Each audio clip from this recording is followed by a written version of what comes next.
бул ким? Аяз атабы?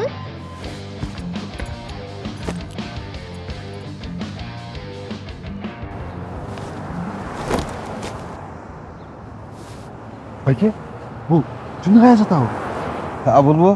Бул Petroleumдун миллионерлеринин бири.